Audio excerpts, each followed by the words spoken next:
'82, I was 17, my old man was 55. If you do the math between the two of us, that's 72 years alive. An eternity, so it seemed to me. How could anything live that long?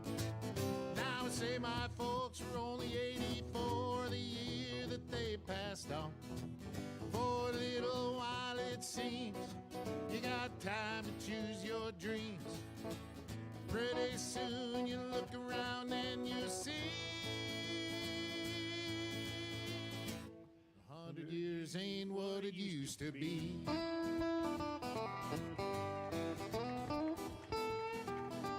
And my grandpa Roy, when he was a boy in 1904, he was taught by men who fought in the actual Civil War. And only 8 decades passed and my high school class put the tassels on the other side. Started on our way full of naivete on the great American ride. The months and years slide past, each more quickly than the last. Pretty soon you look around and you'll see 100 years ain't what it used to be. Oh, got it! Oh, yeah.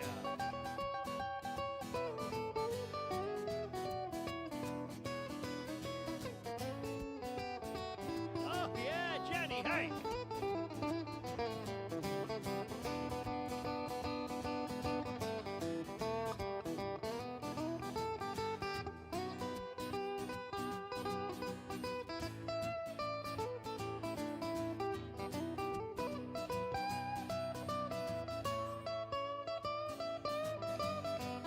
Oh, yeah! Did the guitar face. Ibuprofen's under buy again in my online shopping cart. Every week I learn of something else I should be doing for my heart. If I use the wrong pillow, I might have trouble getting out of bed. My hair grows in my ears and nose now more than on my head. As a kid, to me, ancient history was something like World War I. But I arrived close to that time than this year as I sing this song. And I'm starting to find I can wrap my mind around life is brief and dear. I can hardly believe my baby girl's turned 26 this year. For a little while it seems you got time to choose your dreams. Pretty soon you look around and you'll see everybody 100 years ain't what it used to be.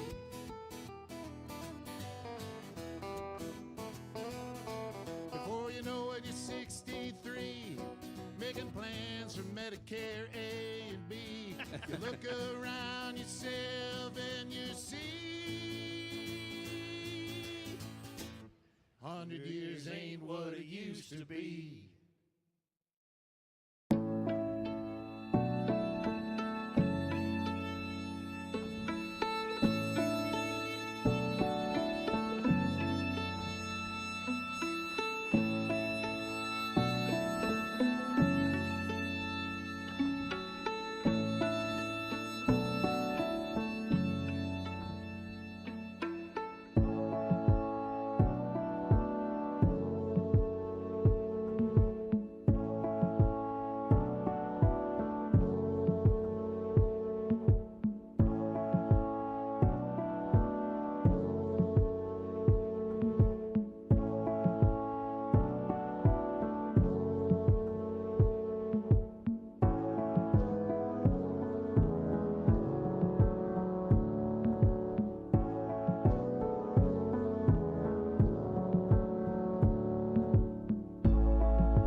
the dope.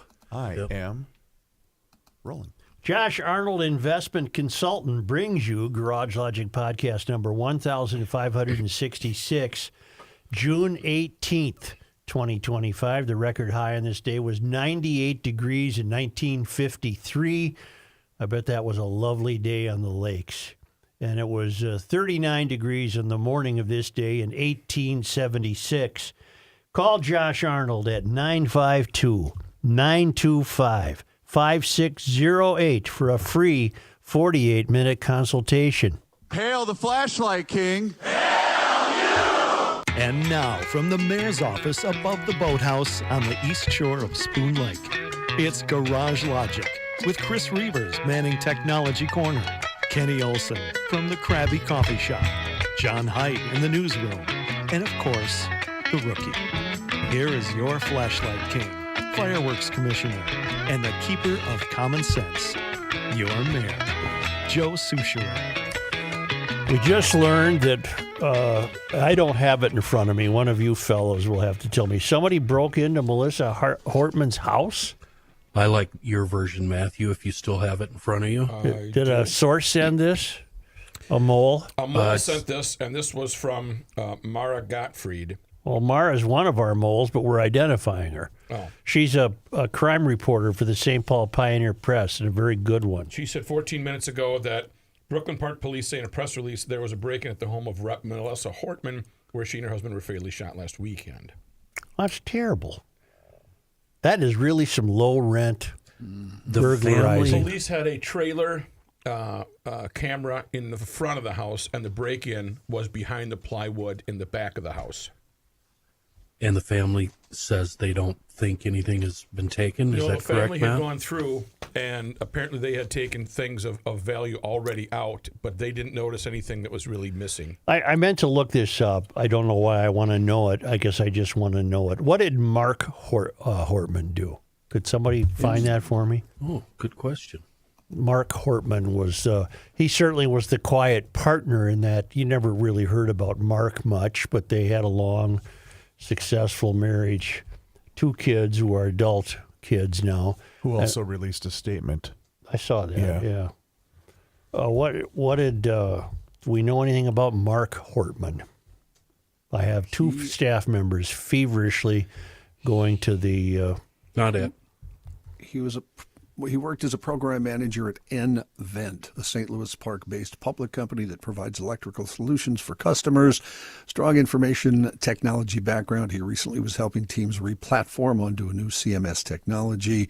On LinkedIn, Hortman described his professional credentials: multifaceted, personable technical leader for designing, managing, developing, testing, and deploying apps, e-commerce, software as a service, and web-based applications. So Mark was an IT guy. Yeah. All right. Originally from Raleigh, North Carolina. Really? Mm-hmm. A native, I should say, of Raleigh. I believe Melissa is a proud Blaine Bengal. I think she went to Blaine High School. She's a Minnesotan. Getting back to the Great Race, which we discussed yesterday, I'll leave it to Downing, an off-site correspondent, to find a Minnesota connection to the Great Race. I'm offering a Minnesota connection to the Great Race. The event is named after, if not inspired by, the 1965 film The Great Race. That film was nominated for 5 Oscars and was awarded 1 to Tregowith Edmund Brown for Best Sound Effects. Treg Brown was born November 4, 1899, in Gilbert, Minnesota. Oh, no kidding. If you've seen the movie, you'll know that it has cartoonish aspects to it, including the sounds. That's no accident. That's Treg Brown. You may not know his name, but you know his work. Treg created the sound effects for the Looney Tunes cartoons that we all know and love. If you've enjoyed a Roadrunner cartoon, you've enjoyed the work of Treg Brown. I've enjoyed many. Treg created those sound effects from a combination of natural sounds, homemade sounds, and early technical magic. They became the Warner Brothers Sound Library, which is still used today. There is a short video about Treg online in 2 parts. John, you may enjoy that Treg was a working musician who brought a musician's skills to film sound effects. Kenny, you may like the way that Treg was a tinkerer who found a way to make what he needed, drawing upon his cabinet of junk. Joe, there's a golf scene. Rookie, there's an old British gentleman for you to channel. And Reavers, the town of Gilbert, has a baseball field. The film Crash, Bang, Boom, The Wild Sounds of Treg Brown can be found on YouTube. It's Really? about 11 minutes total. There's a bit in part 2 where Star Wars sound designer Ben Burt breaks down how he modeled the sound of the speeder bike chase in Return of the Jedi on Treg's work in the Roadrunner cartoon Stop, Look, and Hasten. Who knew? Treg is also credited with discovering Mel Blanc. Where would Looney Tunes have been without him? Minnesotans deserve to know more about this Oscar-winning native son. Now, that's an was his offside first name correspondent. Well, his full name was, where did I see it? Tregoweth, Tregoweth, Tregoweth Edmund Brown. Got it. And he won an Oscar for the film The Great Race. Also credited with discovering Mel Blanc. Yeah. He's the A man. man with 1,000 voices. Yeah. I've developed a theory. Many of my theories are worth what it costs you to listen to them. This one Does it may have fall to- under that category. Joe, does it have to do with the hits of Johnny Cash? Nope. Okay. Good.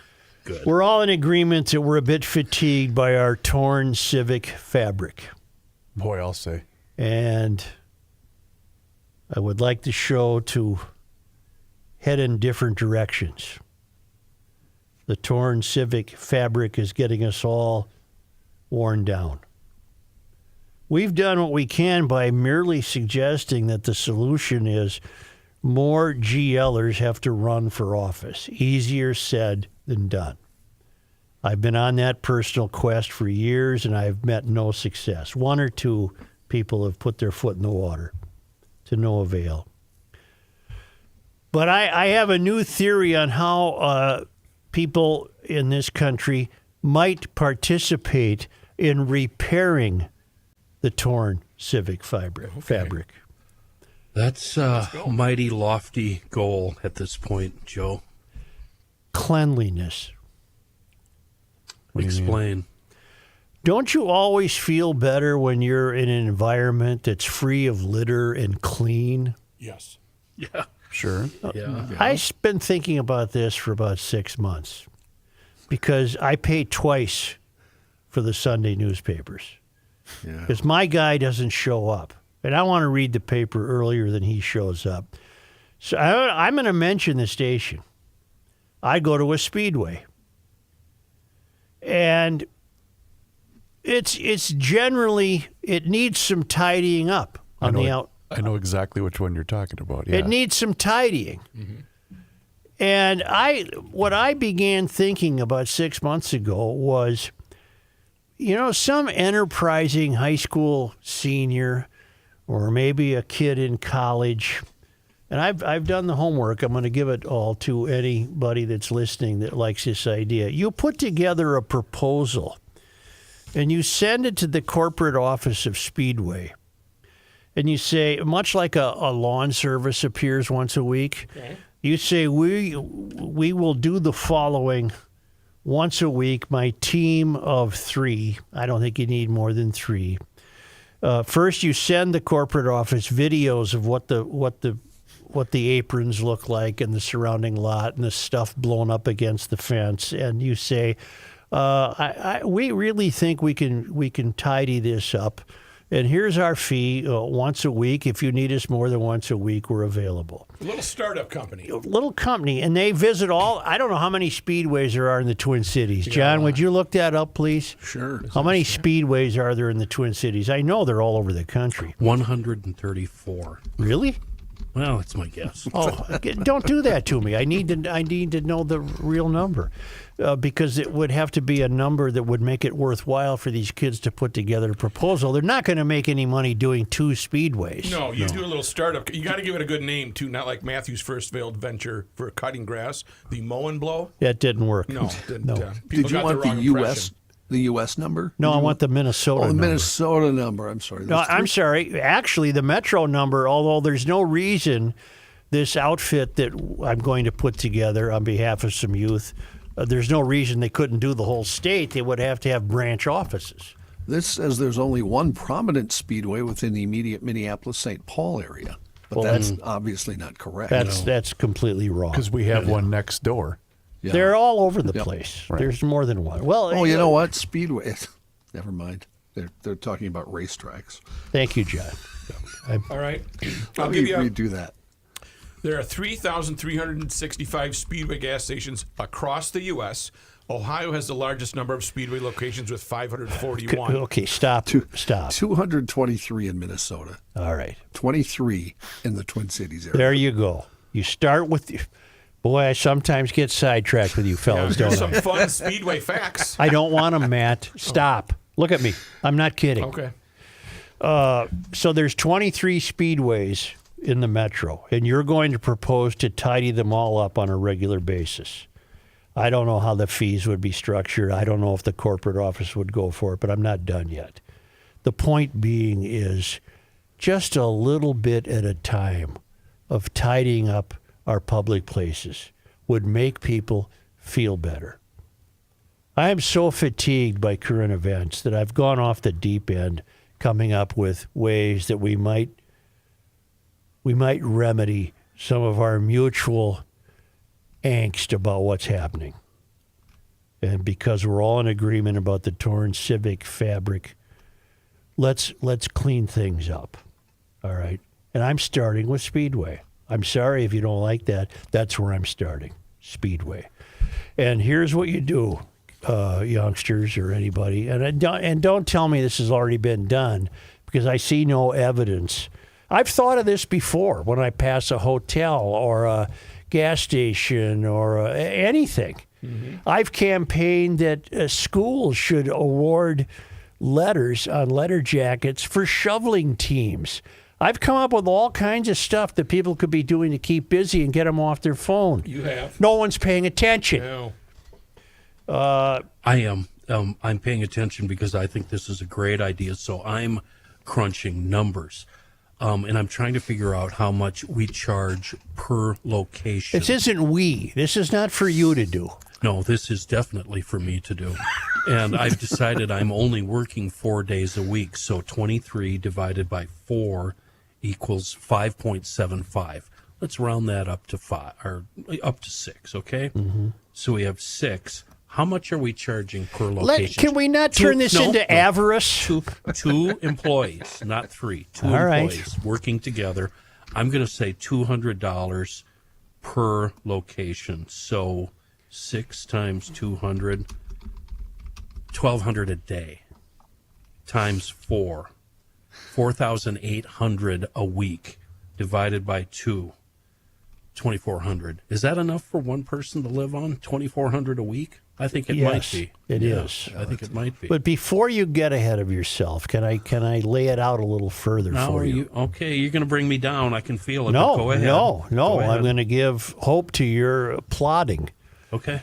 Now, I'm basing this on, I've always read about a gas station chain in Texas that does gangbuster business based on their cleanliness. It's Buc-ee's. Buc-ee's. Yes. Yeah, it's more than a gas station. No, and Buc-ee's, by the way, is a prominent part of this book that John and I just finished by Carl Hiaasen, a novel called Fever Beach. And this wannabe group of bumbling white supremacists who are just sent up in great satire by Carl Hiaasen. They meet at Buc-ee's prior to an op. They got an op, They got to meet at Buc-ee's and get coffee and beef jerky. You're going to make fun of me, but Buck, there's a business model. I'm not going to make fun of you at all. Well, I will. why would you break character? I'm kidding. But there's an entire business model. There's like a 40-minute piece on their business model. It's fascinating how they become destination driven. It was founded in 1982 by Arch Beaver Alpin III. Yeah. It has a reputation for good food, huge locations, and super clean bathrooms, which I trust extends to the whole grounds. If they're going to bother to keep those bathrooms spick and span, they're also doing that to their property. Everything is bigger in Texas, including Buc-ee's. They have a 75,000 square foot facility off I-10. What town is that, I wonder? Whatever. The stores offer thousands of food. I don't care about that, including Texas barbecue. Everything there. They have homemade fudge, kolaches, beaver nuggets. That's what they drink or ate in Fever Beach. Jerky and fresh pastries.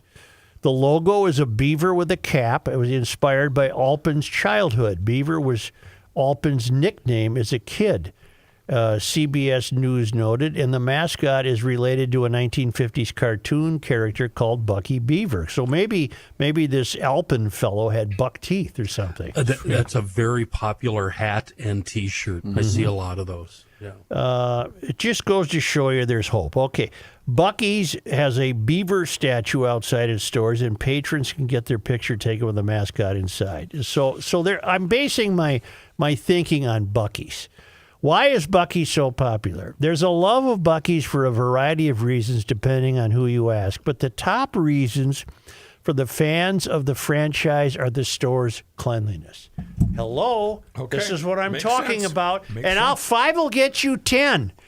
That the people you're surrounded by in Buc-ee's are fairly uplifted by that. Yeah. Maybe they're friendly. Yeah. All right, so the store's clean restrooms, the gas pumps, and locations. They have 100. They have 100 gas stations, and they love the food too. It's a world record holder. Buc-ee's has a distinction of the longest car wash in the world at 255 feet of conveyor. And the Seaverville, Tennessee location set the record for the largest convenience store in the world at 74,707 square feet before it lost the title to the new Luling, Texas Buc-ee's. Wow. The Luling, Texas Buc-ee's is now 75,000 square feet. I have a young fella you guys all know when he went out on tour. Yep. They stopped at all the Buc-ee's. He came back regaling me with stories about how enormous and wonderful they were. Now, I meant to print this because it was 13 pages, so I wanted to print it here, and I completely forgot to. But if you look up... You're using them up quick here, buddy. No, look up Speedway. Yep. And just go to the top of just find their Wikipedia page. Their corporate offices are in Irving, Texas, which means that those people have to be terribly familiar with Buc-ee's. They're Texas people. Why wouldn't they bring a semblance of that same kind of cleaning ideology to Speedways? Thus enters my high school senior with his well-thought-out proposal, and the first thing he's going to do is accompany his proposal with videos taken of various Speedway stores in the Twin Cities showing a less than tidy outside environment. These are outside people I'm talking about. I know, and isn't that somewhat letting them off the hook, though, for them not agreeing to their civil contract? I'm afraid that's what upper management would say. I think your business model is brilliant. And but I'm afraid what Chris just said, that the upper management, the board members are going to say, well, I don't want to spend blah, blah, blah. Right. Why don't we just force, and good luck with that. I mean, force their own employees to do it? Yeah. And They don't employ that. They don't employ any outside attendants. Everything, they might only have 2 people at a time working even during crunch time. Right, exactly. And that's why it ends up being messy and sloppy. That business model, though, that cleanliness, that's what drives, in my little hometown, 3 miles off the interstate, people exit and drive the 3 miles to get gas because they have a reputation and reviews all over the internet saying that their restrooms are the cleanest restrooms on 94 between Minneapolis and Fargo. Is it Quick Trip? No, it's an independently owned place, and the grounds and the inside and the restrooms are immaculate. Is it like Super USA? I think Quick Trip is going down this road. Well, I was going to bring them up. But that is their business model, is cleanliness, and they have kids walking the grounds picking up garbage. This is what I'm talking about. Yeah, and I'll tell you how this does work. When I drive back to Bismarck, there's a Love's in Valley City, which has the same kind of model. Everything's huge and everything's really clean and gorgeous. I automatically stop at Love's just because of that. Now, take this thinking to just the country in general. Yeah, this is where you and I might part ways. Well, I obviously, but I'm the thinker and you're the complainer. That's the perfect description. Yeah. You're right. Put. Yes, I am. So I'm talking about even in neighborhoods. It's probably already being done, but even in neighborhoods, the guy comes home from work, he parks his car, he sees a scrap of paper at the curb, he just picks it up. Everybody feels better about where they are if things are clean. And to back up your point of view, I'm sure you've seen out in the rural areas, the next 3 miles of road are sponsored by somebody Boy Scout troop, and you see them out there picking up trash. Okay, because we come in here every day, and short of offering the only answer we've come up with to the torn civic fabric is a political class that is more accurately representing the average Mr. and Mrs. American and their children. It is not a class of political activists. They, in Garage Logic's estimation, they are taking us down the wrong road. So the only thing we've offered is we need more GLers to run for office. Beyond that, we sit here and we come in every day and we say, oh, look at what happened here. Look what Walls just said, and look what happened here. And we're not getting anywhere. But there is one simple thing everyone could do is be clean. I love your approach, but I think it's too late. I don't think it's daunting at all. I've even told people who occupy intersections looking for free money. Yeah. I say, I said to a couple people, first of all, you really need a better sign. The sign is marketing. It's a crayon written on water-stained cardboard. Yeah. How about a nice sign? Yeah, you need it. Okay. And two, why don't you advertise the fact that you're keeping that intersection clean? This is my intersection. This is my intersection. Yeah. He's got an industrial garbage bag. Well, and they're broke, remember? They say they're broke anyway. Go to Goodwill, get them a onesie, a jumpsuit, a mechanic's jumpsuit. I love that you're doing marketing for these people, Such. That's fantastic. That's great. So he's got a paper bag. I don't care what. But he's not, you'll notice that where he's soliciting, it's tidy.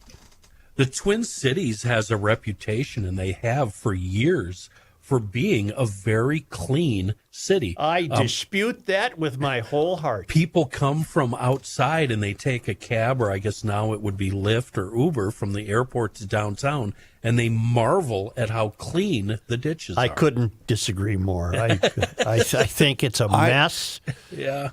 I see what you're angling for. You're trying to get an ad out of this. How? For what? How you is put this... together your event. No, start over. You've put together your event, could be a golf tournament, whatever event you've just put together, but you need to advertise it. You need to have businesses reach out. You need a sign. That's where That's all further you can go. How can this possibly mend the fractured country? How can this... I think we all agree, both left and right agree, that a clean environment is awesome. So that's one thing we can rally around. How are we going to take that to a national level and fix this mess? Boy, I'm almost channeling Barbara Flanagan here. Many of you are I'm very familiar. Sure, no, Too she old is. to remember Barbara Flanagan, but She did a good job. this was her bit as a columnist for the Minneapolis Star and Tribune. Let's have a nice sidewalk cafe. Let's clean up. Yeah, let's go okay, there. no, I don't claim that this can mend the torn fabric. I say it can begin to stitch it back together. To heal. You know what? I'm glad that you brought this up because in the op-ed page today, there's a couple of pieces that also want to mend the country. But after I read them, I felt like all it did was divide us more. I didn't like any of that. Yeah, I thought didn't. it was all BS. No. Yeah. What I'm offering is so it's stupid. Well, it's not stupid. It's simple. It's almost childish, but it's not BS. You could talk to shrinks about this. There is an undeniable sense of contentment if your surroundings are clean. Perfect example. The day after the riots that took down the 3rd and the Ghetto Cub there on Minnehaha and Lake and all of that, I grabbed some trash bags and some shovels, rakes, etc., went to that area to start cleaning up and was absolutely stunned that the cleanup was already in place and it was all by citizens. And I started talking to people. I talked to one couple that came from Rockford, Minnesota to help out. I And it was- rest my case. Yeah, I think, you know what, now that I thought about that, I think you might be right. But if I see a guy in the corner, I'm trying to get on to 280 here, and he's on Cretan, and he's got a garbage bag, I'm going to give him my empty Devani's trash. Because I'm going to think he's just asking A for Cretan and trash. 280 never meet. Cretan in 94. Excuse me. Yeah. I'm going to think he's, hey, you got any trash you want to get her? And then maybe you give him a couple bucks. But what's he going to do with it? He's going to walk a block and dump it. Right. I don't need to know that. Not if he's part of the Civic repair project. He gets a little badge. He gets. So now you're asking for good mugshot. Now you're asking for government involvement It's with like an handouts. Could be a FDR private company. project. Could be an expansion of your new company. There's Speedway cleanup. Say that again, John. John It's just like an nailed it. FDR project from getting out of the Depression years. No, I don't want this to chicken be in every a pot. works progress administration. Let's This- build a cabin. No, with a rock wall. Yeah, and a bridge. This is each individual American realizing that the world looks brighter if we're clean. I see a panhandler captain. I don't want you seeing that. I just want you Stop seeing things, Matthew. stop seeing things. I want a button that shuts everybody's mic off when we're 10 minutes past the break. Well, it is. Yes. Do we have that? keep your garage neat. There it is. It's simple. Wow, what a segue. I want you to be quiet. And stop seeing things. I want you to call Precision Door MN. They'll take care of the everyday garage door needs in addition to providing a new door if you need one. Precision Door serves Western Wisconsin, the entire metro. They take care of those daily problems with busted springs and what have you, but they also have new doors that fit every budget. The models of doors fit every budget. They send out a Precision Door designer. That consultation is free. And right now, if you get a new garage door from Precision Door, they're throwing in the motor that operates it. That's a value of more than $760. Book online at precisiondoormn.com. That's one word, precisiondoormn.com. Or call Precision Door at 612-263-6985.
the end of the world as we know it, and he feels fine.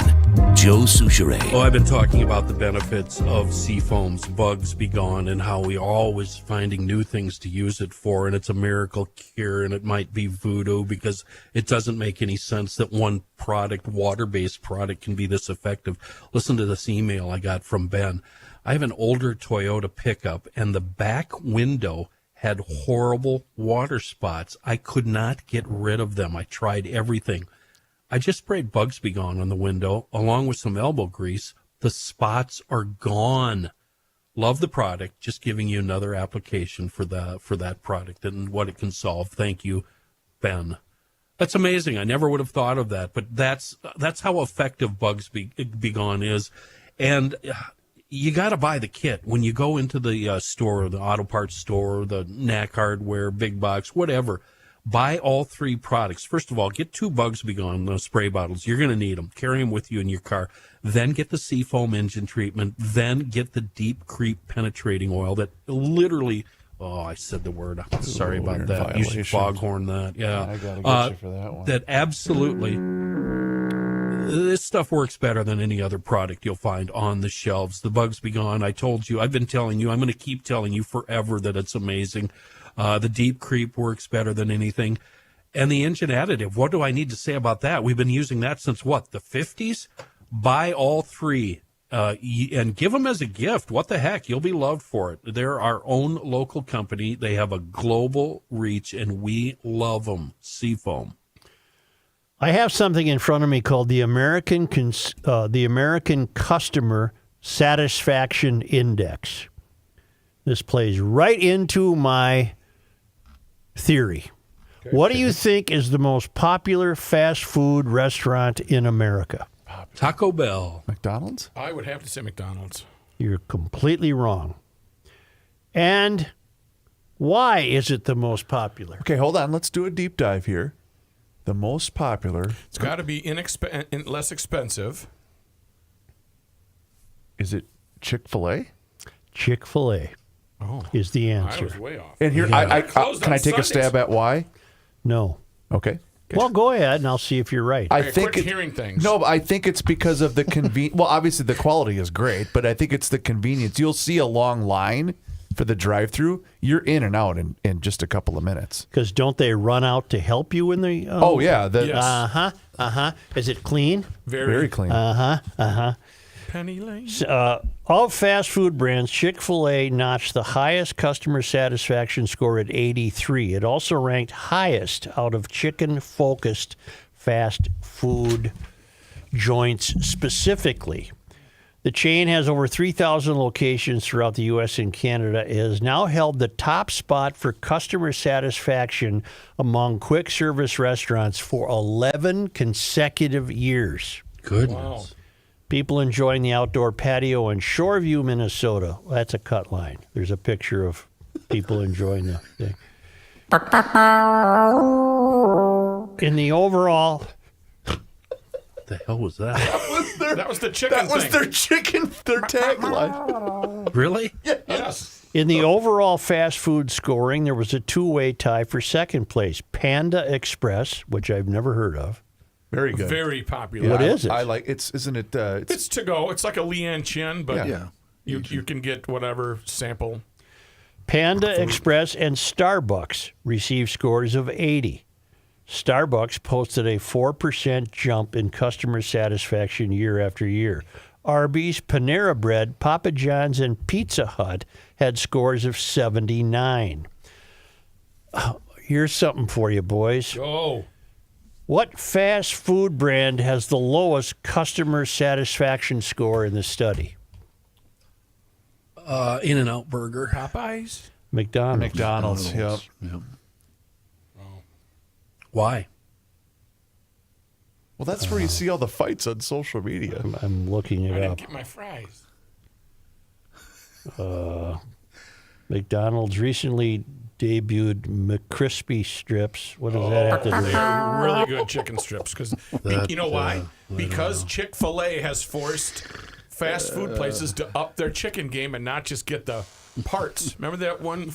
What kind of parts? Well, parts is parts. I think that was a Wendy's. All I'm telling you is, cleaner the better. Yep. The more success.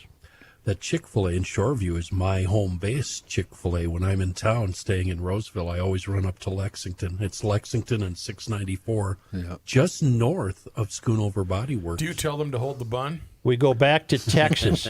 Texas Roadhouse tied for first with Longhorn Steakhouse for top customer satisfaction for sit-down restaurants. Texas Steakhouse is really good. Texas Roadhouse. Or Roadhouse, I mean. Where's Cracker Barrel fit Well, in? two brands, Applebee's and Cracker Barrel, scored 80 for customer satisfaction out of 100. That's not bad. American Satisfaction Customer Industry Director of Research Emeritus Forrest Morgeson said in a statement that restaurants can't simply rely on traditional playbooks anymore. The brands that succeed will be the ones that adapt quickly to shifting tastes without compromising consistency or experience, and I would add, or cleanliness. Which is why places like White Castle would add cheese fries. I mean, you can drive by some places, and you're just saying to yourself, I'm never stopping there. Yes. Well, especially if you're with your just divide. The if vibe you've got is wrong. kids. If I'm hungry for it. Yeah, unless it's 3 a.m. and you're on the way home, then you'll stop anywhere. Right. You see that open sign, you're good. Yeah. Let me see if there's anything else here. Okay. Well, was White Castle on there that you saw? I'm not seeing it. They closed the White Castle by me In about Andover? 2 months ago. Really? Yep. It was on Main Street. Now, the chief sent us something regarding our fascination with our first Chief Justice yesterday, John Jay. What do you want to know? We read a quote from John Jay as follows: "No human society has ever been able to maintain both order and freedom, both cohesiveness and liberty, apart from the moral precepts of the Christian religion. Should our republic," note he didn't say democracy, "should our republic ever forget this fundamental precept of governance, this great experiment will then be surely doomed." And I'm trying to save the great experiment by cleaning up soda cans. The chief said, "I've had a busy season of life the past couple of years, so I apologize for the extended silence. As atonement for my absence, I've prepared today's show. So cue up Sidekick in a can and let the boys relax Let's a while." go. Come on. Yesterday's quote from John Jay reinforced that nothing we're experiencing in terms of order and freedom is new. You wondered what was that? You're kidding. No, I don't want to hear that when I'm I thought reading. you said sidekick I in know, a but I can. don't want to hear it when I'm reading this. Gotcha. You wondered what societies or civilizations John was thinking of, John Jay, when he penned his statement. But to oversimplify the answer, it could be any one that's come before us. That's why we're not part of the British Empire, the Mongols, Romans, Ottomans, or Ming Dynasty. A lot of people, by the way, thought Jay was referring to the French Revolution. Couldn't hold itself together, right? All societies have lost the balance between order and freedom as it manifested in external conquest of insurrection or instability from within. To achieve an outcome of balanced order and freedom, we must understand the input variables. To obtain order, law and justice is needed. To obtain freedom, choices must be available. I would argue that justice and choices are naturally guided by moral clarity. I love it when I'm reading emails from people who contribute what the staff doesn't. Thank God for them, because otherwise we'd never get the information. You're right. Yeah. Do you have to be so hurtful? I'm sorry. Some of us spend hours getting ready for The this. ultimate question then becomes, I'm just having fun with the chief here. It hurts. The ultimate, you're too easily hurt. The ultimate question then becomes, where do we get moral clarity and how do we implement it? To that, I yield the rest of my time to much smarter men, starting with John Adams, followed by George Washington. John Adams, signer of Declaration and second president of the U.S., said, "It is religion and morality alone which can establish the principles upon which freedom can securely stand. The only foundation of a free constitution is pure virtue." We have no government armed with power capable of contending with human passions unbridled by morality and religion. Our Constitution was made only for a moral and religious people. It is wholly inadequate to the government of any other. Isn't that something? The moment the idea is admitted into society that property is not as sacred as the laws of God, and there is not a force of law and public justice to protect it, anarchy and tyranny commence.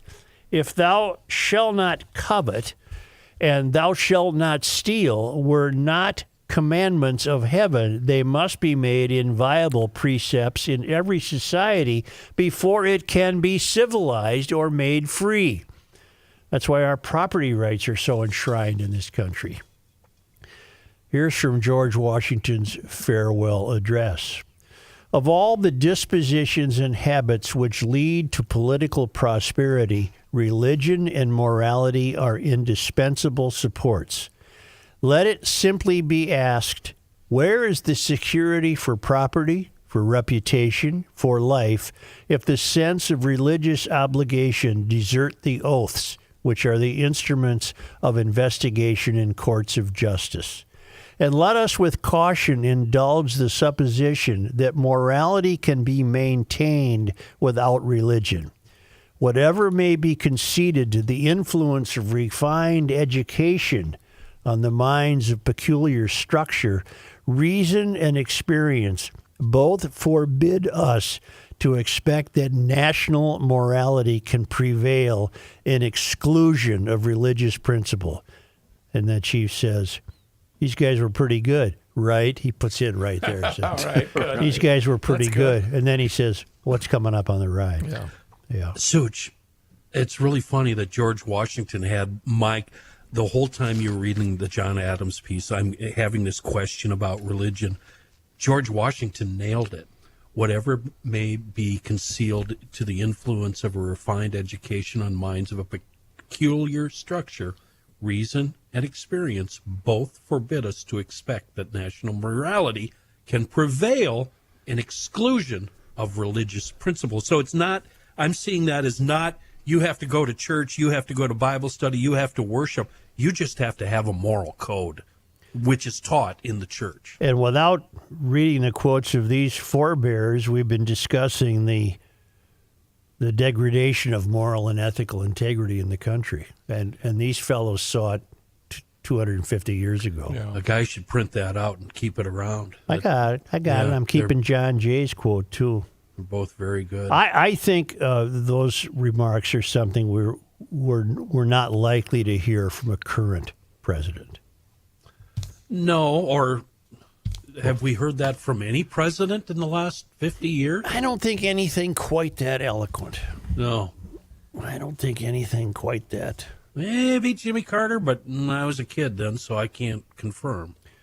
This is from Jim Dudley. Words mean things, as you have said, and I completely agree. When we see in the news and on the legacy media and everywhere is the use of the word democracy.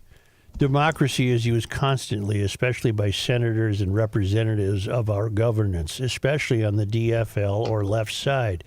We are not a democracy. Democracy is to amount to socialism and communism.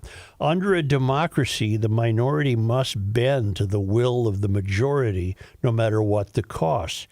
John Jay said in your quote, anytime you want to use it said republic in the quote. Anytime you want to use the word democracy, because we've been kind of spoon-fed the last 20 years, you need to use the word republic instead. We are in the country of common sense, and we know that we are a republic for which it stands.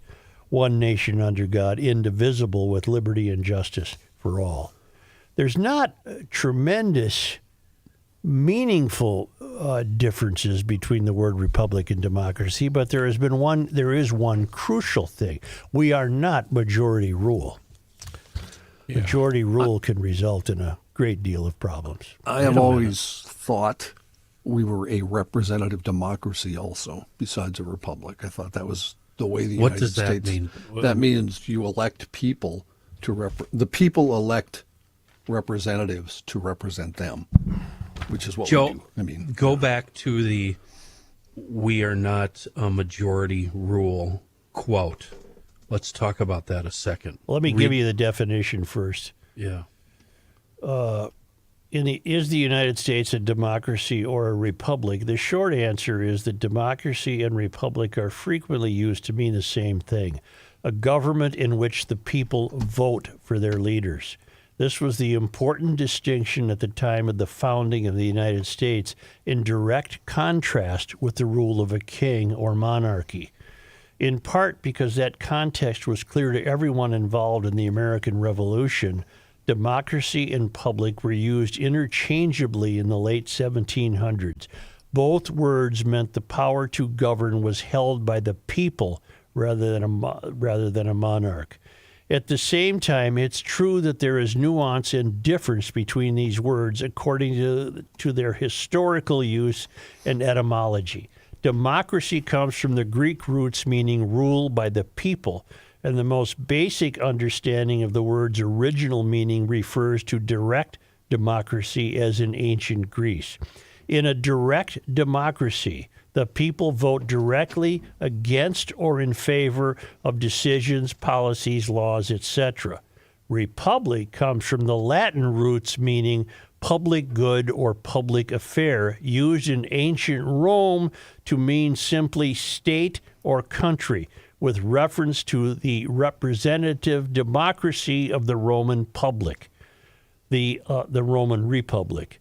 The elected representatives in Congress are a contemporary example of this kind of government.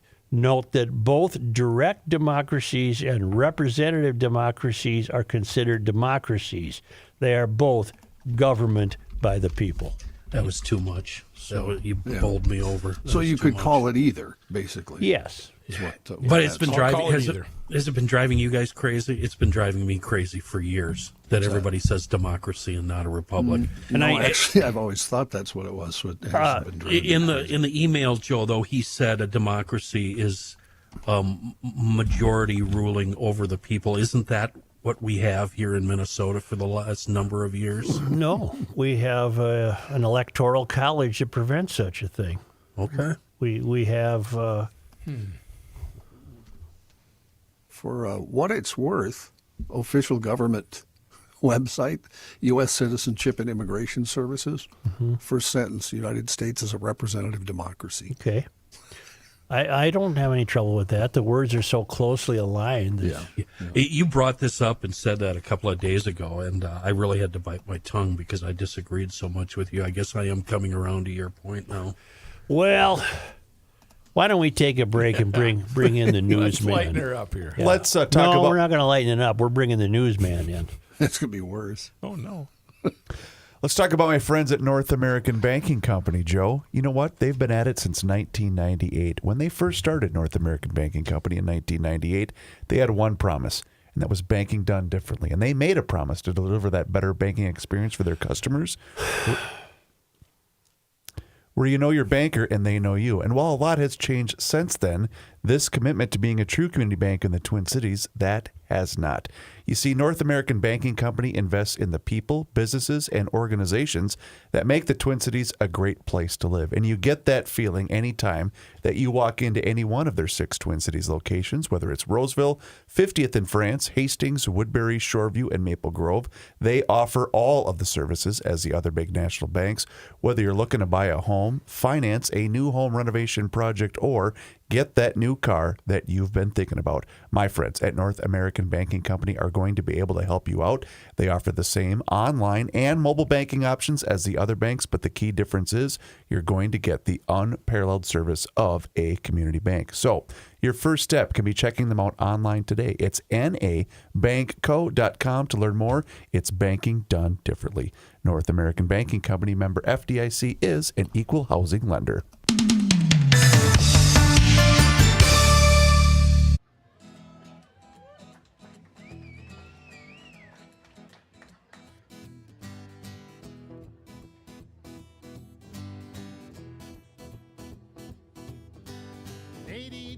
I was 17, my old man was 55.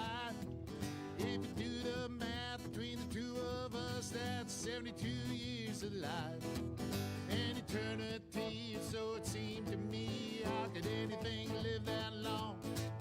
Now I say my folks were only 84 the year that they passed on. For a little while it seems you got time to choose your dreams.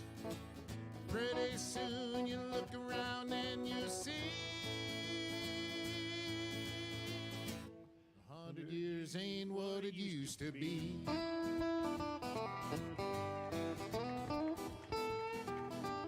And my grandpa Roy, when he was a boy in 1904, he was taught by men who fought in the actual Civil War. And only 8 decades passed, and my high school class put the tassels on the other side. Started on our way full of naivete on the great American ride. The months and years slide past, each more quickly than the last. Pretty soon you look around and you'll see 100 years ain't what it used to be. Oh, Johnny! Oh, yeah.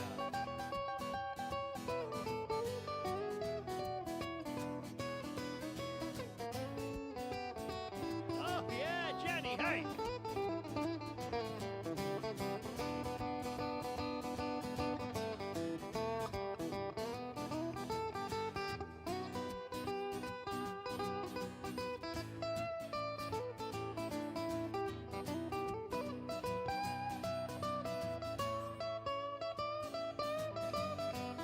Oh, yeah! Did the guitar face.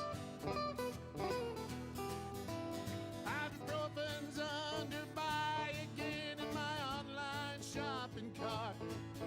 Every week I learn something else I should be doing for my heart. If I use the wrong pillow, I might have trouble getting out of bed.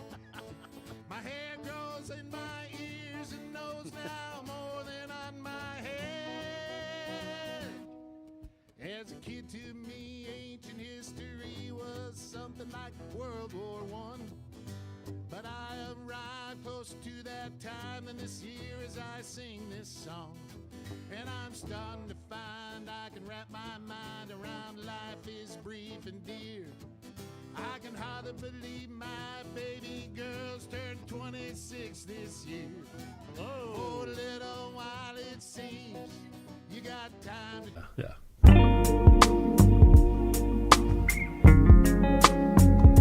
The earth is not your mother. The Joe Souchere Show. I want to say it like they say it.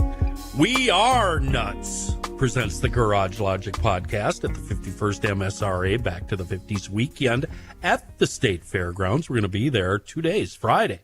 2 days from now, I should say, and it's going to be fantastic. We're talking over 10,000 pre-64 hot rods and customs, 200 vendors inside and out, a swap meet, the whole deal. And yeah, we're going to be there on Friday recording a podcast right around noon at O'Gara's. They're on the corner of Dan Patch and Cosgrove. Get there early on Saturday because there's going to be a flyover at 11. That's always awesome. Church is Sunday morning. The big event that we're excited about is the great race that kicks off from the fairgrounds on Saturday. If you did not hear yesterday's GL podcast, please look it up and enjoy it. We talked with the We talked with the race director. That was fun. In that conversation, he brought up the oldest vehicle. Joe, help me out, a 1918 American LaFrance, right? Chain driven. Yeah, and it looks like something that would have turned laps at Indianapolis 500 in the teens. It's really cool, and we might actually get a chance to talk to the owner, Jay, who's been doing this course for years with really funky automobiles. He says he's going to skip the pre-race on Friday, and he's going to try to find us. So hopefully we're going to have them there. The great race, it's for cars 74 and older. It's a week-long endurance type of thing with checkpoints. It finally ends up in South Carolina, right, Joe? Yes. I was sad North Carolina. North Carolina. I was sad yesterday that I wasn't here for the interview because I thought I had a really good question about the race. And I was going to ask him, when you pass people, do you give them the thumbs up and when you get to your new location? Anyway, please join us at O'Gara's, the GL podcast brought to us by We Are Nuts. We'll be there the 20th at noon for the 51st annual MSRA Back to the 50s weekend. Here's John Haidt in his newsroom. Thank you, Joe. This news brought to you by North American Banking Company. I did go down a little bit of a Buc-ee's hole there after you talked about him, Joe. Yeah. I'd like to offer some more things for you for Yep. Buc-ee's. The new Braunfels, Texas store. Yeah. I found a news story from 2012 right after it opened. Yep. It had been open 6 months, and it was voted the cleanest restroom in America. Yep. And I don't think we appreciate the size of these places from what I've heard. This Buc-ee's has 83 toilets and a cleaning crew that works 24 hours a day. There's your key. Wow. Toilets. There's your key. And just more on the size, they have 60 fuel pumps, 1,000 parking spaces, and it's on 18 acres of land. Let's clean up this country. We'll all feel better. There you go. Plus, don't they usually, on average, generate about $28 billion I hope so. in revenue every Guy should year? be rewarded for this. Yeah. And the guy, the fellow who started it that you talked about, Beaver. whose nickname, Beaver, the quote from him in the story was, you know what, you can have all the gold toilets in the world you want. If you don't clean them, all you got is dirty gold toilets. Wow. That's right. That's right. One hell of a motto. It's That's estimated it. that a Buc-ee's average store generates between $50 and $100 million annually. The partitions in the toilets, do they go all the way to the ground? I don't know. Yeah, what's going on there? My idea really didn't have much to do with bathrooms, although that would be included Keeping in them the clean, I'm yeah. particular Hey, about buddy, certain I need some things. paper. Yeah. Let's throw it over the top. In news, the man, we had this story who was shot by Brooklyn Center police after coming out of a home with a running chainsaw Yeah. is now facing criminal charges. I hope so. 23-year-old Damone Constance Jr. faces 2 counts of second-degree assault and 2 counts of threat of violence. If you haven't heard about this, Brooklyn Park officers had responded to a home in the 6400 block of Humboldt Avenue North, a report of a domestic incident last Wednesday. According to the complaint, officers arrested a woman after learning she tried to stab her son, identified as Constance. After his mother was arrested, Constance went back inside and locked the door. As he continued to speak with officers, they saw him arming himself with a chainsaw. Officers retreated and told him to drop it, but he started the chainsaw and came out of the house. They shot pepper balls at Constance, who didn't drop the chainsaw, leading officers to shoot him with their firearms. Constance is still in the hospital and now has been charged. A candlelight vigil will be held on the steps of the Capitol to remember Representative Melissa Hortman and her husband Mark at 8 o'clock this evening. There, a memorial, including cards and signs, continues to grow. The Hortmans killed at their home early Saturday morning in what prosecutors say was a politically targeted attack. On Tuesday, a procession was held while their bodies were moved to a funeral home in Minneapolis.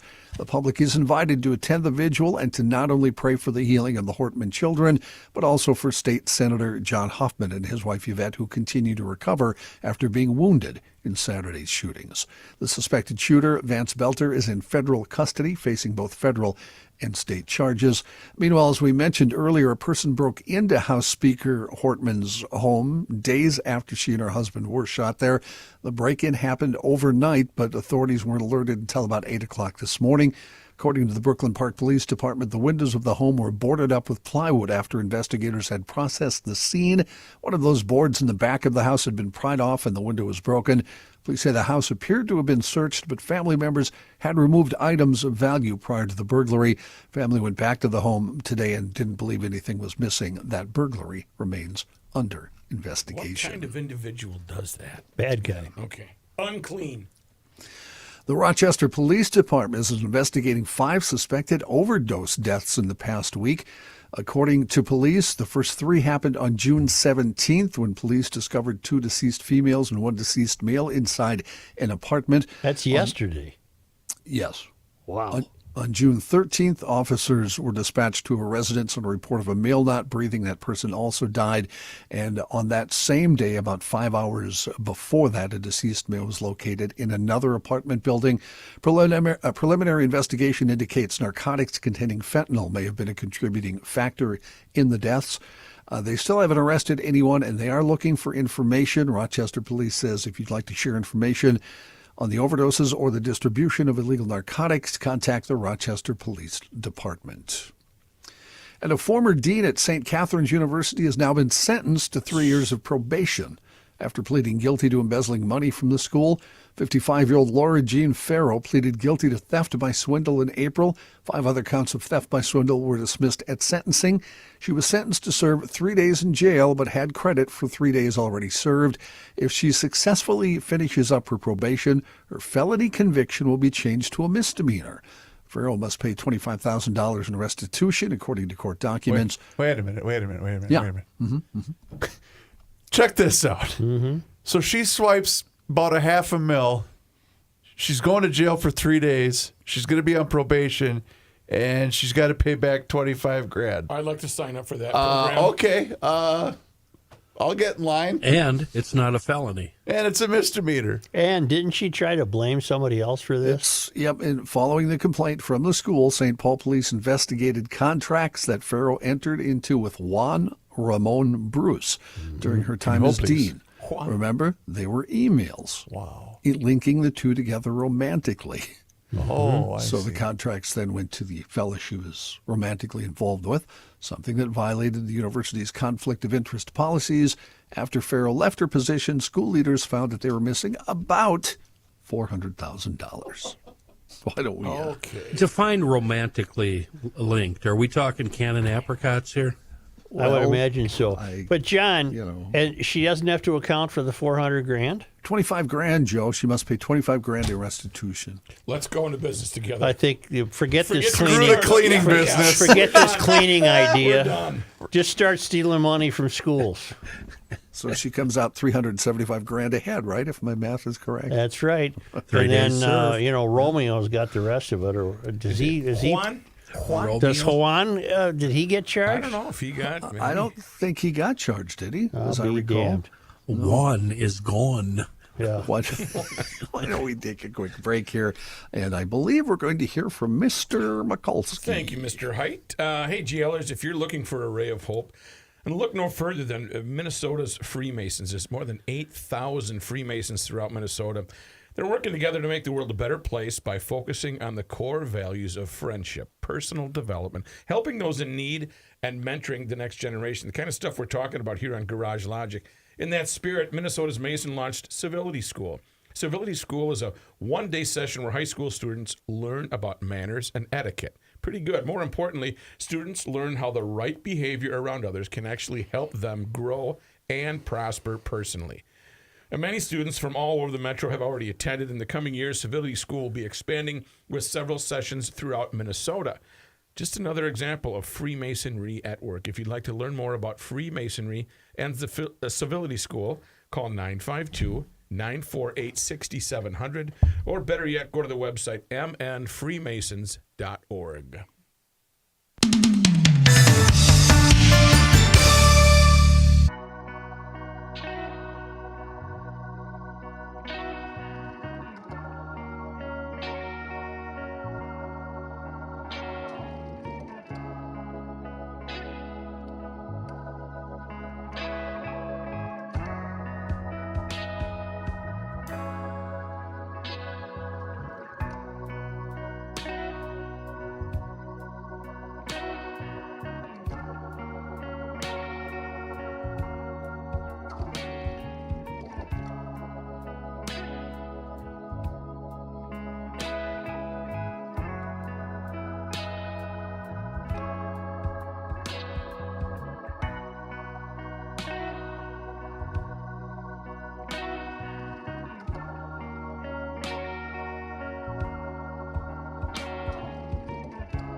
This guy wears many hats, just not indoors. Joe Souchere. I got the word from Larry at Harmony Spirits this morning. A brand new drink down in Harmony Spirits. How about this? got? You What guys do are you going to have got? to help me. You guys are going to have to help me. What is boba? B-O-B-A. Do you guys know what that is? I have no idea. But this looks really good. This week we have a boba drink. It's passion fruit. Bubble up? No, B-O-B-A. Oh, Mango boba. It's happiness in a glass. It looks really, really good because 'tis the season. Yeah, it really is. It's late spring I think it summer. is. But here's the neat thing. Go to the Harmony Spirits Facebook page, as I am right now. They have a summer concert series going right now, including June 19th from 6 to 8 p.m., the Paper Clips. That's tomorrow. A Minneapolis-based trombone quartet focused on the rhythms and history of classic Motown and its roots in Black American music. They call it the Back Alley Jam right there at Harmony Spirits. That sounds really cool. So if you're in the area, stop by. And it's also National Bourbon Day, Joe Souchere. Did you know that? I did not. Today is? Today is. So you know I what? can get away with one on Wednesday then. When you can get away with I one. gotta try this. But Harmony Spirits, it's really cool. If you haven't been down there, swing by if you're in the area. It's a really cool little stop, and you can get the little to-go mixes. You know, if you're not in the mood at the time to have a cocktail, if you're on the road, then just swing by and check out their summer menu. They've got their signature drinks like the blackberry lemonade, the cherry blossom. They do all sorts of neat things down there in Harmony, Minnesota, and it doesn't matter what you might be in the mood for, whether it's vodka, gin, rum, the Gin? bourbon, gin. Gin. Yeah. You said Jim. Did I say Jim? Yeah. Oh, Do you Jim, mean- if you're in the area, You mean stop by. James or the place you go to play basketball? Jim. But you can stop by, say hi to Larry and Damon and the entire Harmony Spirits crew. But the biggest thing that you can do for them is go into your local liquor store and ask for the Harmony brand by name. That is really how they're going to continue to grow. So stop in and say hi to the crew and tell them that you heard about them right here on the Garage Logic podcast. Thank you, Chris. Boba is tea. It's the same as bubble tea. I'll be damned. Also, it's N.A. Boba is the chewy tapioca pearls that are the hallmark of bubble tea. So, for what that's worth.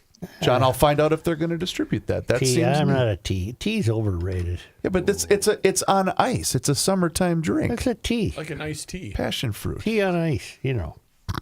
Okay. Iced tea. Mr. Mixologist Joe Souchere over here. In news, this just breaking, I might as well read it to you off my watch.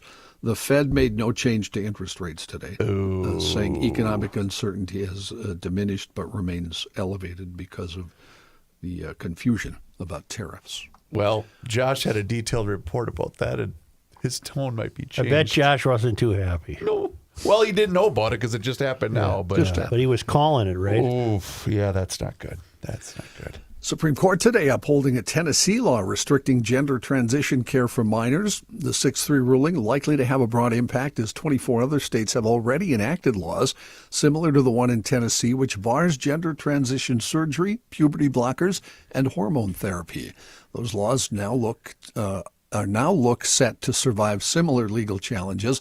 The ruling does not affect states that do not have such bans.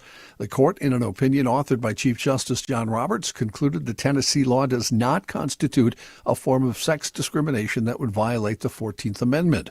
Trans rights activists say that a ruling allowing bans on care for trans minors could pave the way for similar restrictions aimed at adults. President Trump called on Iran to unconditionally surrender yesterday, saying the U.S. knows the location of its leader in hiding, Ayatollah Ali Khamenei, but will not target him at this time. Khamenei rejected Trump's call to surrender, saying any American military action would come at a steep cost. He warned the Americans should know that any U.S. military intervention will undoubtedly be accompanied by irreparable damage. The U.S. has not formally entered Israel's 6-day-long war with Iran, although the military has relocated assets to the Middle East. Since Friday, Israel says it's achieved air superiority over Tehran and destroyed 1/3 of that country's ballistic missile arsenal. You know, if you were at a Buc-ee's and the 12-year-old and the 9-year-old had to go to the bathroom and you say, okay, I'm going to get some water and some... You might never see each other again. Right, you got 83 to choose from. How do you find each I other? don't know. Well, that's where we differ because I'm so paranoid. I don't let them go to the bathroom. Well, that's why I gave themselves. the ages as 12 and 9. Now, even 9 might be a little young to go by yourself. Mine are 13 and 10, and they still ain't going in there by themselves. Yeah. President Trump's tax cuts package would increase deficits by $2.8 trillion over the next decade after including other economic effects. That, according to the Congressional Budget Office, the nonpartisan CBO and the Joint Committee on Taxation found in the report that factors expected debt service costs and finds that the bill would increase interest rates and boost interest payments on the baseline projection of federal debt by $441 billion. May was a banner month in the history of streaming. According to Nielsen's measurement of televisions in the U.S., broadcast and cable viewing combined to make up 44.2% of all TV watched, and streaming surpassed that with 44.8% of all viewing in the United States. Nielsen notes that free services have contributed significantly to the uptick in streaming since 2021. Go ahead, Chris. With YouTube jumping 120% over the 4 years and regularly charting as the most used streaming platform. In May, YouTube was the source of 12.5% of all TV viewership measured by Nielsen. Even smaller platforms are having a footprint. Last month, Nielsen recorded that Pluto TV, Roku Channel, and Tubi made up 5.7% of viewing, outpacing any individual broadcaster. I will say this about that. I think that streaming is so popular, they're grinding out films too fast. They're grinding out series too fast. I've encountered maybe 3 clunkers out of the last 5 efforts to watch something and didn't give it past the first episode. Same here, Joe. Absolutely. Yeah. The man who allegedly Maybe killed you're his... just watching the wrong shows. No, I mean, there's so many to choose from, and you try to pick your best and do a little homework and read about them, and then you turn them on, and they're just, sorry. I regularly unsubscribe, and I just signed up for Netflix again so I could watch this Shane Gillis series called Tires. Season 2 is out, and so far I've smiled a few times, but it wasn't as funny as everybody has sold it as being. I tried to watch something called The Agency because I love CIA stuff. Yeah. Forget it. Yeah. Barely got, I don't think we finished episode number 1. See you later. Yeah. You know why? Because I didn't get what was going on. And if I can't get what's going on, I don't want to watch it. Right. That's The a man good who plan. Isn't it? Good plan, Yeah. The man who allegedly killed his neighbors at a California nudist resort last August reportedly did so over a hot dog. What? A wiener? Is that a euphemism, John? Well, I think a real hot dog. And A guy killed somebody for a hot dog? yeah, 62-year-old Michael Sparks allegedly killed 79-year-old Daniel Menard and 73-year-old Stephanie Menard in August of 2024. Human remains were found under Sparks's home at the Olive Dell Ranch Nudist Resort, according to investigators. You ain't going there because of ranch. No. Right. Those All your nudist things cannot have ranch in it. Don't put or the word city. ranch.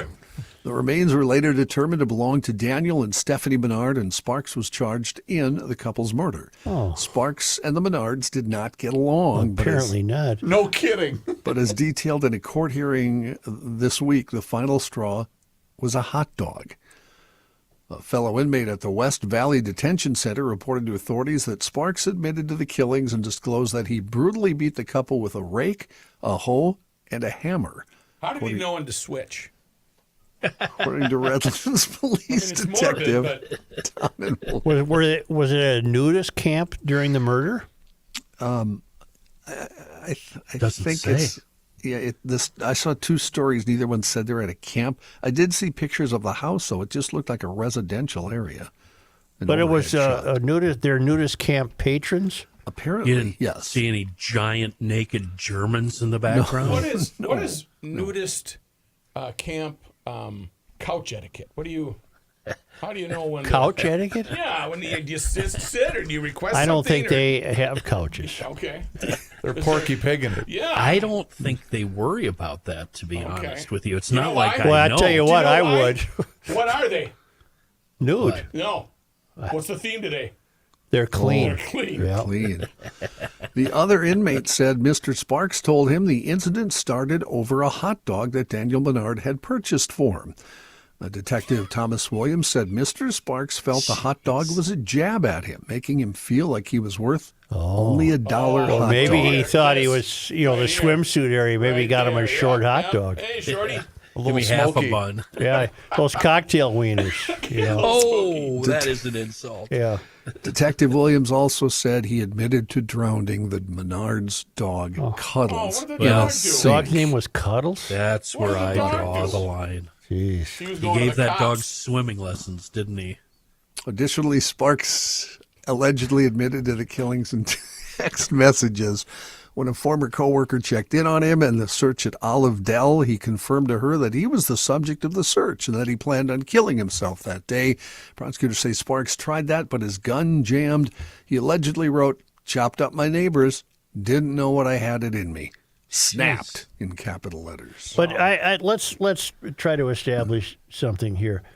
What role does the nudist resort have in this? This doesn't sound... I think, from what I'm reading, I think he owned the nudist resort. And it said, the lead to the story said killed his neighbors at a California nudist resort. So they must under live. Sparks' home at the Olive Dell Ranch Nudist Resort. Yeah.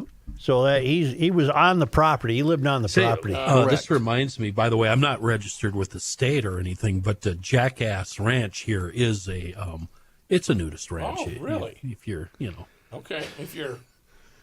that's the thing. Yikes. Not unless if your old man goes flying by though and looking in the windows on his 4x4. Be warned.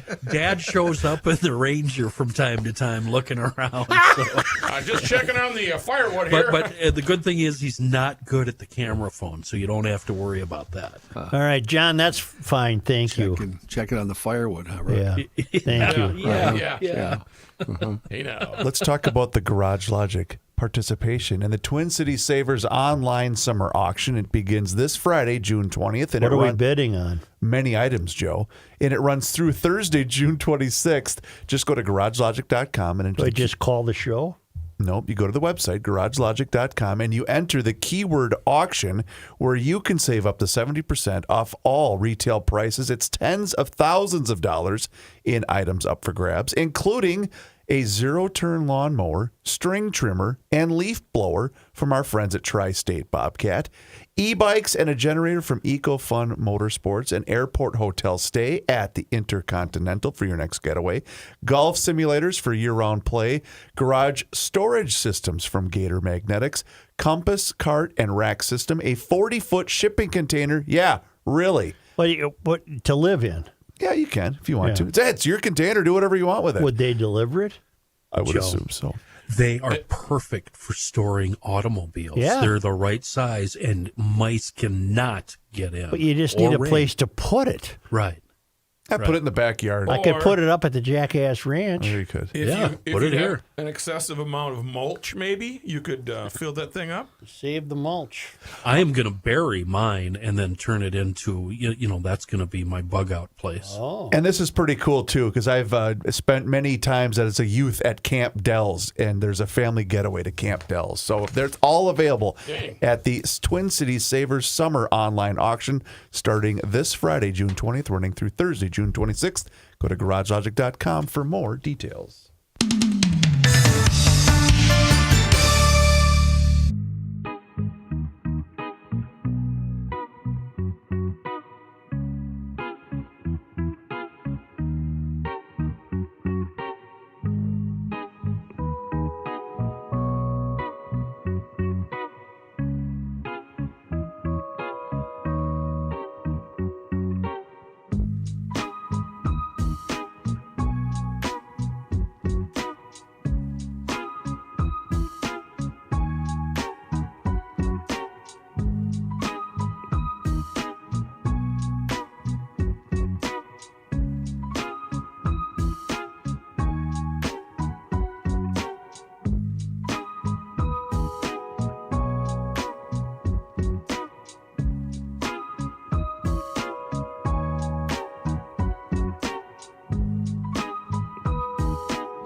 justice, and the Souchere.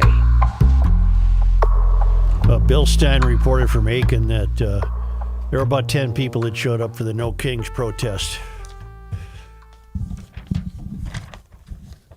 Yeah. Another note from Dave Downing regarding the John Jay quote. And he, again, cites what the chief did earlier. This is from President John Adams in 1798, writing to the Massachusetts militia. Our Constitution was made only for a moral and religious people. It is wholly inadequate to the government of any other, which links us to another issue in the news, no kings, Downing writes. No king should be something that the left and the right can agree on. As a nation, we declared no kings 250 years ago. And to ensure that we remained king-free, our founders gave us the Second Amendment. So if they have the ability to reason, those no kings protesters should be staunch supporters of our right to bear arms. And they should own guns so they are prepared to serve in the militia should a would-be king appear on the scene. How can anyone with a fear of a king want to disarm people? It makes no sense. That's a good point. I just noted that as a good point. Oh, good point. Only because now the Lymans have made it. They're back in Mpumalanga, South Africa, the province, Marloth Park, on this day. Joe, today is June 18th. In 1934, Congress passed the Indian Reorganization Act, which allowed Native Americans to govern themselves on a tribal basis, to manage natural resources on reservations, and to incorporate as a tribe to facilitate business ventures.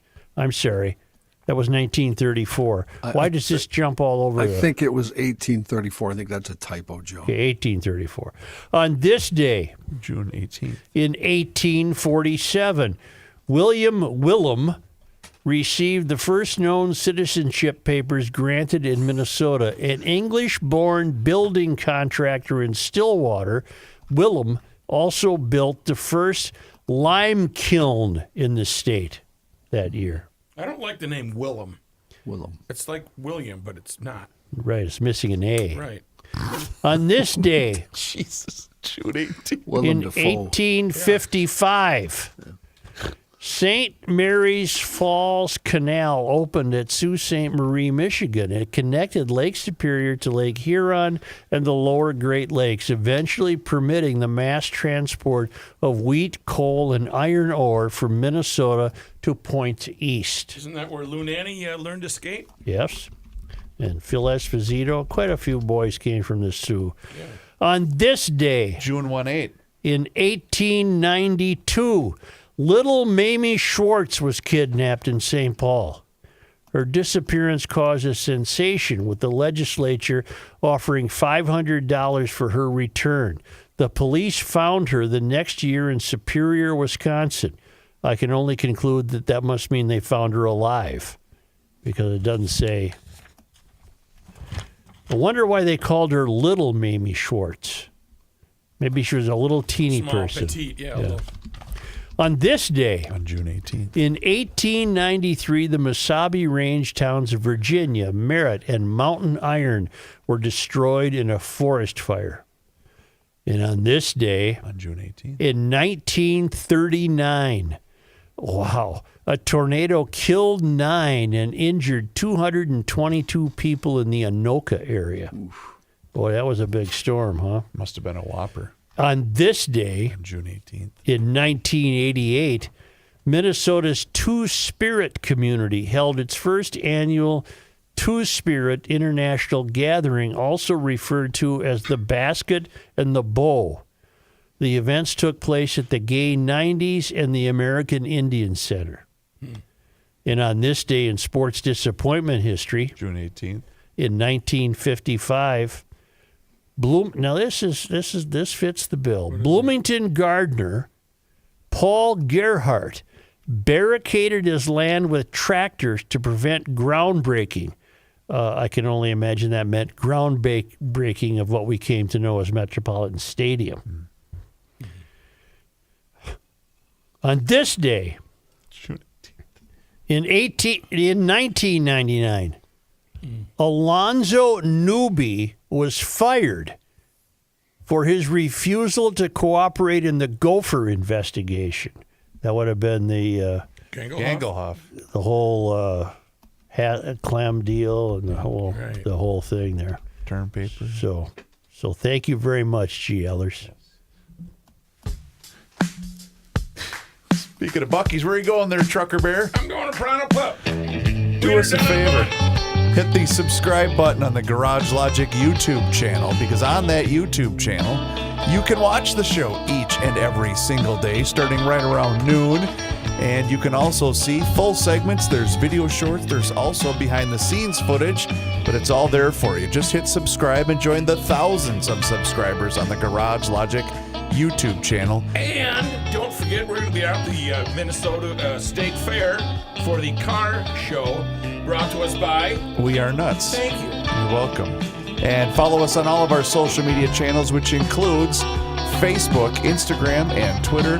And you can also sign up for the Daily Logician. That email comes right to your inbox each and every single day, and it includes the most recent episode of the podcast. Find out more and sign up right now at garagelogic.com.